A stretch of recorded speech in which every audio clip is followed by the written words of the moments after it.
So now that Guild of Ravnica is out, I'm ready to do Muldrotha. I already built a Trata, which was a blue, black Demir deck. Did a lot of Surveil in there. I did some Undergrowth, the Golgari deck. That was alright, but Izani is just too heavy and it didn't work out, frankly. I built it just because I wanted to see how it did, and I played it, play testing online, and it's really heavy.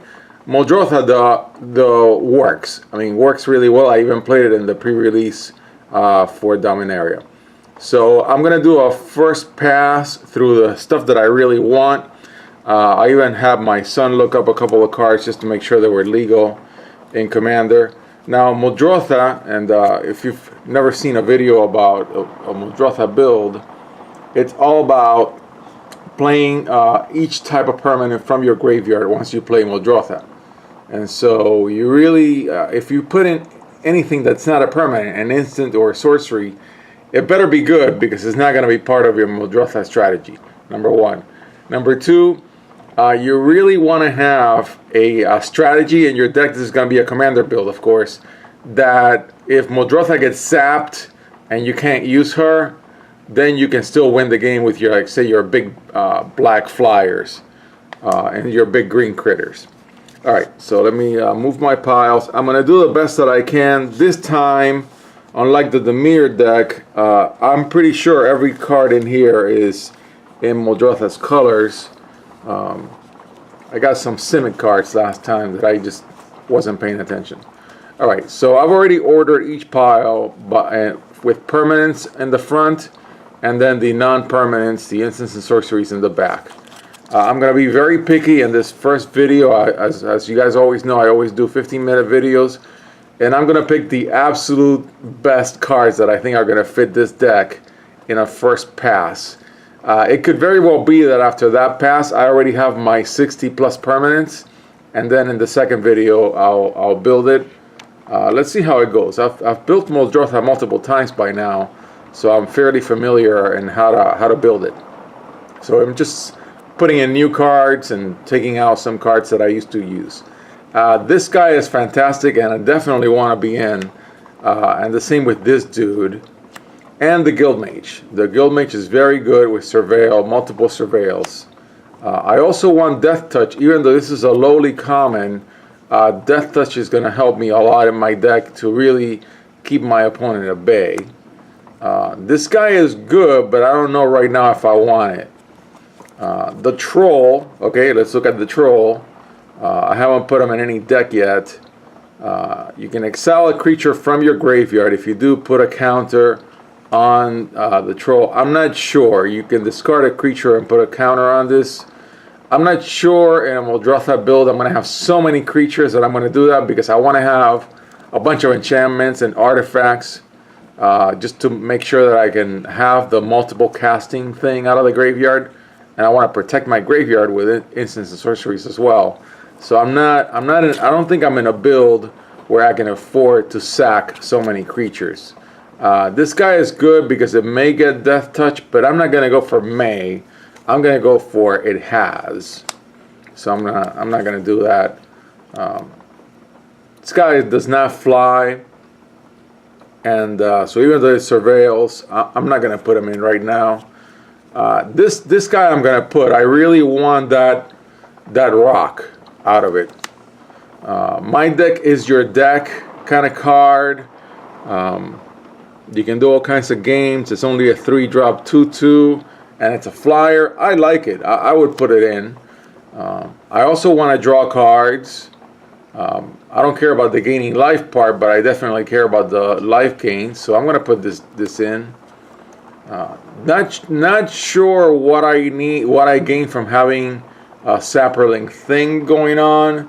I'm not really going to be dropping Saprolings, and yeah, and the tokens cannot go in my graveyard, so yeah, I'm not gonna do that right now. You can return this from your graveyard to your hand. That's not bad, because I'm gonna need all my instants and sorceries are basically gonna either destroy enchantments like Rest in Peace, or make sure that I can counter anybody trying to exile my graveyard. So yeah, I'm gonna say yes for now. Death Touch, yeah, this dude is great. This dude is also fantastic. Every one of these double casting cards in the cycle, the uncommon cycle, are auto includes. This card is fantastic also. It feeds my graveyard, which is great. I really want to see this guy in play. I have him, and I haven't really tested him, so I'm going to put him in this build, and then today or tomorrow I'll test him in Magic Online. 4 more card types among cards in your graveyard. Yeah, for sure, dude. I mean, that's what I'm doing here. Transform. Yeah, this is an enchantment, so then when it transforms, I'm pretty much going to keep every single enchantment in these cards that I have, unless it's completely doesn't fit the deck at all. And this one does. So I'd say yes, and I'll put them in a separate pile. And I try to control my piles better as I do more of these builds because I keep messing them up. Being an old cranky dude doesn't help either.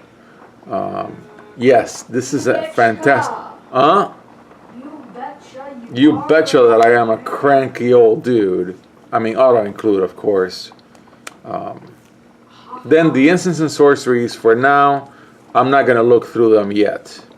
Oh, these are some of my no's. So I'm going to put the no's aside, and then I'm going to keep these in my instants and sorceries pile. Let me do the artifacts first. The artifact creatures that I have in this selection are all going in. Okay, this dude can die and leave a counter behind. I am going to play a bunch of lands. I never discuss the mana base when I do these builds. One of these days I'm actually going to do that.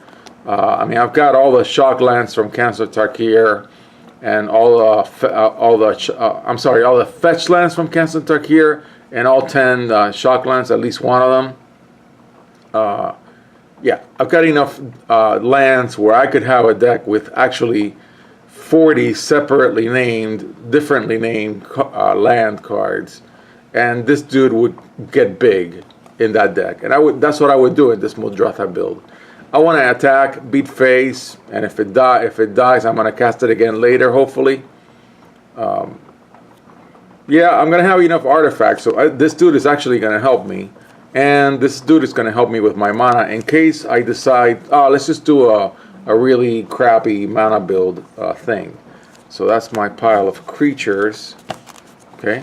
And then for the artifacts, I'm not sure that I'm going to do the lockets. I'm not sure that I'm going to do the control game with Icy Manipulator. But this is really good. Having instants and sorceries on my artifact is what I want, so I'm going to keep this guy. I'm going to try to stabilize my mana. Not sure about how much of that I'm going to do, and I'm not really on scrying. I'm not really going crazy on the top of my deck. I'm not sure I'm doing this or this, but I'm sure I'm doing that. Yeah, so yeah, for sure. And yeah, I want to go treasure token crazy. Why not? For sure. I want to feed my graveyard. I definitely want this. And this is the Mana Rock of Ages, so I'm taking it. So for now, yeah, that's the first pass for that. And I'm going to set them aside because I've already considered them. So they'll probably never make it. Okay, so let's go to green. Let's do some green. Let's get my Mana Dorks. Yeah, I definitely want I have 2 Mana Dorks in here. Oh, and I've got this guy, stapled instant naturalize. Yes, staple naturalize go. So I got my 2 Mana Dorks. I could have more. I mean, it's commander. All right. So then when I go through the creatures, I'm gonna get really picky with them because I only really want the very best.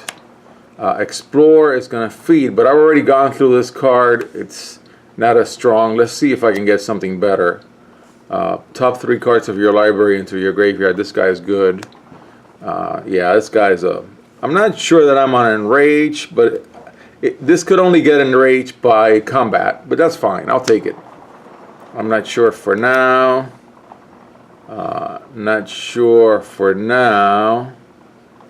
No, actually no. This guy is fantastic. Why not? I'm not sure about the whole flying thing. This one's a good explorer, and it's a 2-2-1. It's early on the curve, so I'll take it for now. Yeah, I want to do the extra lands. I pulled this guy recently. I just added him to my stash. You gain life equal to, yeah, I don't care. Yes for this guy. Total power of creatures you control. I'm going to try to have big critters on the field. I like the extra counter on this card, but I'm going to pass on it for now because I have the dorks. This card is fantastic. I want it. I really want it. An elf with vigilance is good, but I'm not sure that I'm going to take it right now. And I'm not sure that I want the turtle's trick. And I don't have enough auras to get this guy going. Then, yeah, this is a really good clause because I can draw a card. So I'm actually going to put it in. And this Death Touch dude is fantastic. I put him in this selection on purpose. Not sure about this. Yeah, I have some big critters.